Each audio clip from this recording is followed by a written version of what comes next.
जन कक्षा 9 से आपके अंदर सरकार चाहती है कि विकसित हो।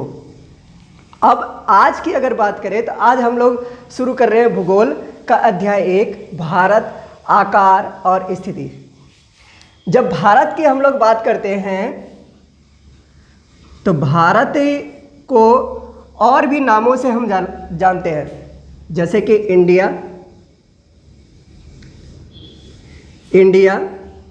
हिंदुस्तान,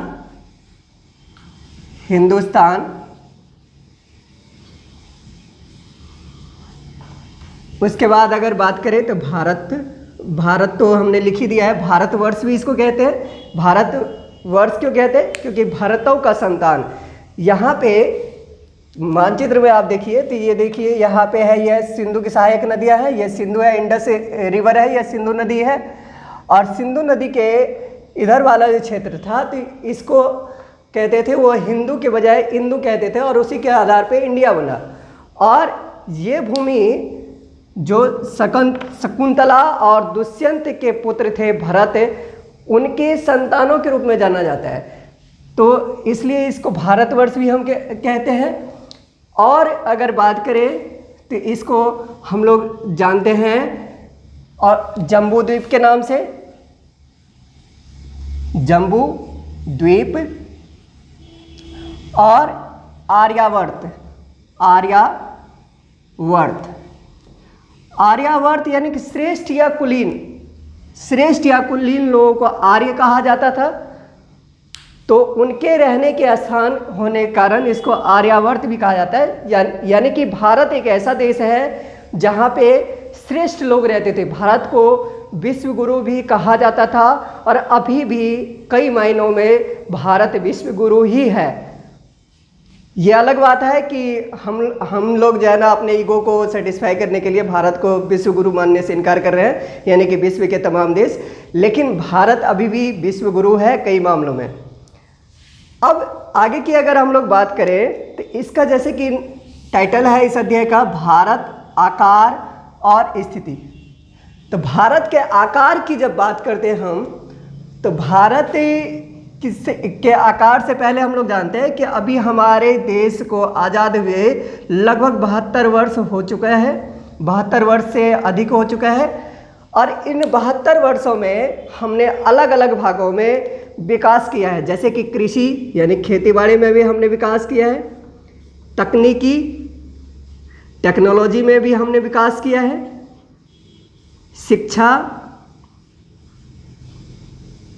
शिक्षा में भी विकास किया है, और भी अलग अलग क्षेत्रों में हमने विकास किया है।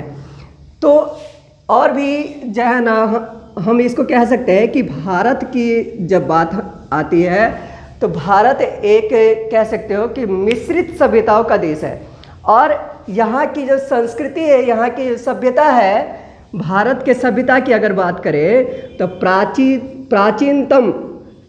प्राचीनतम का मतलब क्या हुआ कि सबसे पुरानी सभ्यताओं की एक अगर लिस्ट आप तैयार करोगे, सूची तैयार करोगे, तो प्राचीनतम सभ्यताओं की सूची में से एक है। प्राचीनतम सभ्यताओं में से एक सभ्यता है भारत की। प्राचीनतम सभ्यताओं में से इसको जो है ना आप मान सकते हो। और प्राचीनतम, अब अगर बात करें भारत के आकार की, तो भारत के आकार जैसा कि आप इस मानचित्र में देख रहे हो, तो भारत यहाँ से 22 डिग्री से, जैसे ही आप ये 22 डिग्री है, ये अक्षांश है। अभी अक्षांश क्या होता है? अब आकार की बात जब आप करोगे तो पहले अक्षांश और देशांतर को समझना जरूरी है। तो सबसे पहले हम इसको समझ लेते हैं, अक्षांश और देशांतर। जैसे कि ये पृथ्वी का लगभग नमूना है और इसके बीचों बीच एक काल्पनिक रेखा है। वास्तव में ऐसी कोई रेखा नहीं है। आप कहीं पता चले कि आप ढूंढने लग जाओ कि रियल में ऐसी लाइन कहाँ पे खींची हुई है, तो ऐसी कोई लाइन पृथ्वी पे नहीं खींची हुई है। ये एक सिर्फ और सिर्फ काल्पनिक रेखा है, इमेजिनरी लाइन है। तो इसको 0 डिग्री से इंडिकेट किया जाता है और इसका नाम है विषुवत वृत्त। विषुवत वृत्त या भूमध्य रेखा भी इसको कहते हैं। और इसके उत्तर में यहाँ पे लगभग आप कह सकते हो कि 23.5 डिग्री ये है, ये ऊपर वाले भाग को उत्तर कहा जाता है और नीचे वाले भाग को दक्षिण कहते हैं। तो ये 23.5 डिग्री उत्तर में है, इसको हम कहते हैं कर्क रेखा। कर्क रेखा।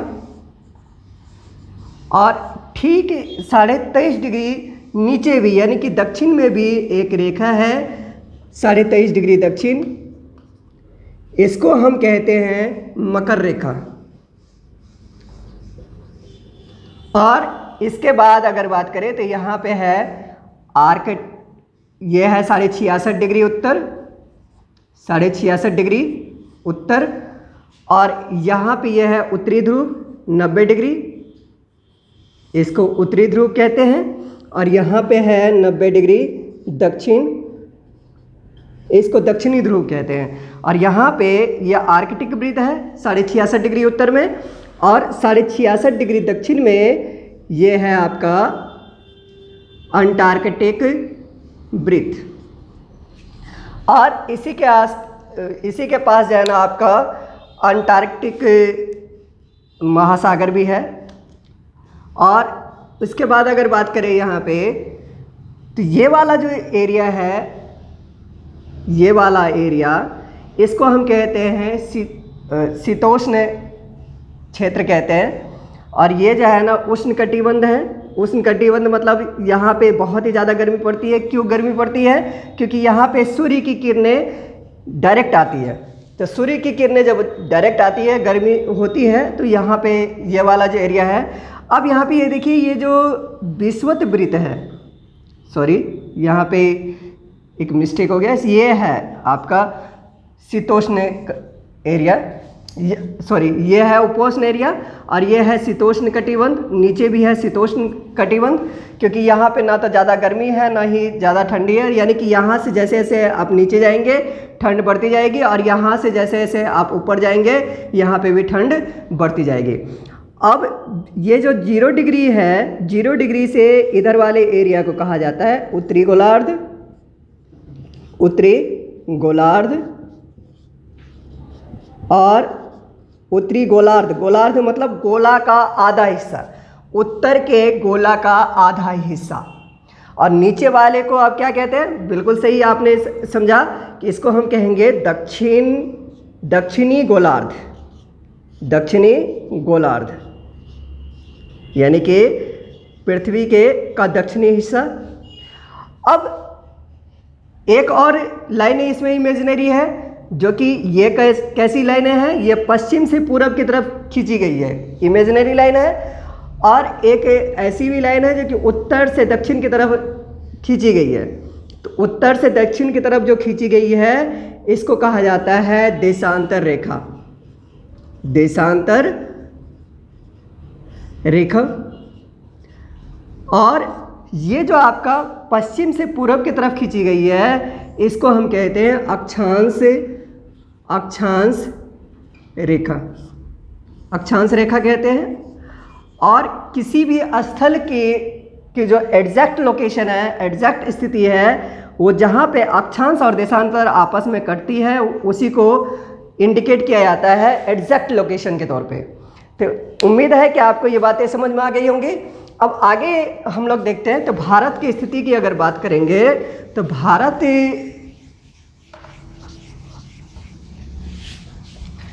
की स्थिति जो है, अब देखिए आकार, सबसे पहले आकार जानते हैं भारत का। तो भारत की उत्तर से, उत्तर यानी कि यहाँ से यहाँ तक, यानी कि उत्तर से दक्षिण, उत्तर से दक्षिण की लंबाई है, उत्तर से दक्षिण की लंबाई है 3214 किलोमीटर। 3214 किलोमीटर, यानी कि ये जो है आपका यहाँ से यहाँ तक की ये जो लंबाई है ये है 3214 किलोमीटर। ठीक है। अब और अगर बात करें तो यहाँ से लेके पश्चिम से लेके यहाँ ये अरुणाचल प्रदेश का ये वाला जो एरिया है, यहाँ से यहाँ तक की ये जो चौड़ाई है ये है 2933 किलोमीटर। यानी कि अगर बात करें तो पश्चिम से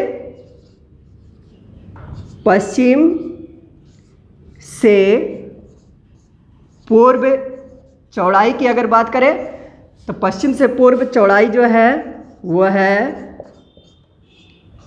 2933 किलोमीटर। अब इसके क्षेत्रफल की बात करते हैं तो सबसे पहले ये जानना जरूरी है कि आखिर क्षेत्रफल होता क्या है, एरिया क्या होता है। तो एरिया जो इसके बीच का जो स्थल है, इसके बीच का जो जगह है जहाँ पे लोग रहते हैं, जहाँ पे निवास स्थान है, उसको हम कहते हैं इसका एरिया। तो इसके एरिया यानी कि क्षेत्रफल कितना है, तो क्षेत्रफल इसका पूरे भारत का क्षेत्रफल है 32,87,263 वर्ग किलोमीटर, यानी कि किलोमीटर स्क्वायर, वर्ग किलोमीटर। या फिर इसको आप ये कह सकते हो 32,87,263 किलोमीटर स्क्वायर। अब अगर इसमें बात करें तो भारत के आकार की बात आप समझ गए कि भारत का आकार कैसा है। अब इसके स्थिति की बात करते हैं तो इसके यानी कि ये कहाँ पे स्थित है। तो भारत का ये मानचित्र आप देख रहे होंगे, इसके उत्तर में ये है आपका नेपाल और भूटान। उत्तर में नेपाल और भूटान है, दक्षिण में यह है इंडियन ओशियन यानी कि हिंद महासागर, और ये एक जो ये पाक स्टेट है यानी कि पाक जल संधि के द्वारा ये जो है ना श्रीलंका अलग है, ये भी हमारे दक्षिण में ही है। और अगर इसके बात करें तो इधर पश्चिम की तरफ यह है अरेबियन सी यानी कि अरब सागर, और पूरब की अगर बात करें तो पूरब में आपका है एक बांग्लादेश, और दूसरा है म्यांमार, और तीसरा है वे ऑफ बंगाल यानी कि बंगाल की खाड़ी। अब बात करते हैं ये वाला जो एरिया है ये पाकिस्तान, ये हमारे पश्चिम और उत्तर में है। और पूरब और उत्तर की बात करें तो ये है चाइना, और उसके बाद अगर बात करें तो यहाँ पे भारत का, ये भी भारत का ही क्षेत्र है, ये भी भारत का क्षेत्र है, ये है अंडमान एंड निकोबार, और यहाँ पे है लक्षद्वीप, तो ये भी भारत का ही क्षेत्र है। इस तरीके से ये पूरा भारत का एरिया है। अब इसके अक्षांश और देशांतरीय विस्तार की अगर बात करें तो अक्षांश के रूप में भारत 8 डिग्री 4 मिनट उत्तर से 37 डिग्री 6 मिनट उत्तर तक है। अब इसको हम मानचित्र में जरा आप समझते हैं तो ये देखिए, ये वाला जो एरिया है, ये वाला वो आपका है, यहाँ पे आप नहीं देख पाएंगे, मैं आपको यहाँ से बताता हूँ। ये यहाँ से लगभग थोड़ा सा 8 डिग्री की लाइन ये है, और इससे थोड़ा सा ऊपर यहाँ से लेके फिर ये वाला जो एरिया है ये आपका है 37 डिग्री 6 मिनट, 37 डिग्री 6 मिनट उत्तर तक है। अब अगर बात करें तो इस तरीके से अक्षांश के आधार पर यह है आपका उत्तरी गोलार्ध में है। अक्षांश के आधार पर उत्तरी गोलार्ध में है। और अगर बात करें देशांतर के आधार पर, तो देशांतर के आधार पर भारत की जो स्थिति है वह है आपका 68 डिग्री 68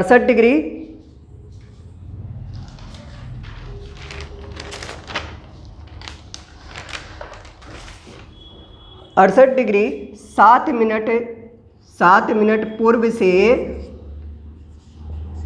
97 डिग्री 25 मिनट पूर्व तक।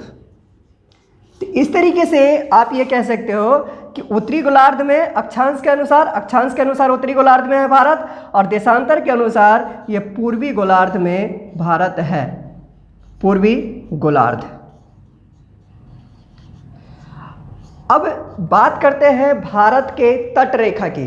तो भारत के तट रेखा की अगर बात करोगे तो ये जो एरिया है, ये जो आपको दिख रहा है, ये है भारत की तट रेखा। ये पूरी तरीके से ये समुद्र के किनारे आप देख रहे हो, ये है भारत की तट रेखा, और इसमें इसकी भी ये तट रेखा शामिल है, और यहाँ पे इसकी भी तट रेखा शामिल है, लक्षद्वीप की। तो इस तरीके से ये जो पूरी तट रेखा है वह है 7000 तट रेखा की लंबाई है, तट रेखा की लंबाई है,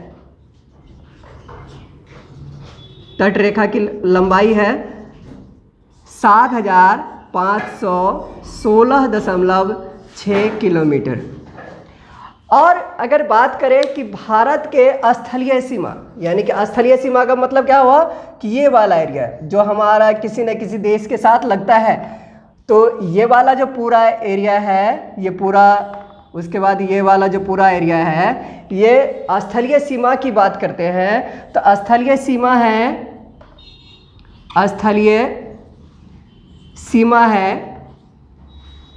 15,200 किलोमीटर, 15,200 किलोमीटर। तो अभी हमने ये समझा भारत के आकार और स्थिति के बारे में, स्थिति की और अगर बात के बारे में आपको बताया, मैंने इसके पड़ोसी देश के बारे में भी आपको बताया। तो अब अगर फिर से एक बार हम देखें भारत के पड़ोसी देश कौन कौन से हैं, तो अफगानिस्तान, पाकिस्तान, श्रीलंका, बांग्लादेश, म्यांमार, नेपाल, भूटान और चीन। तो ये हमारे पड़ोसी देश है, और ये समुद्र से लगा हुआ 2 और पड़ोसी देश हैं, एक है श्रीलंका और एक यहाँ पे आप देखोगे यहाँ पे है मालदीव। तो ये जो है ना हमारे पड़ोसी देश हैं।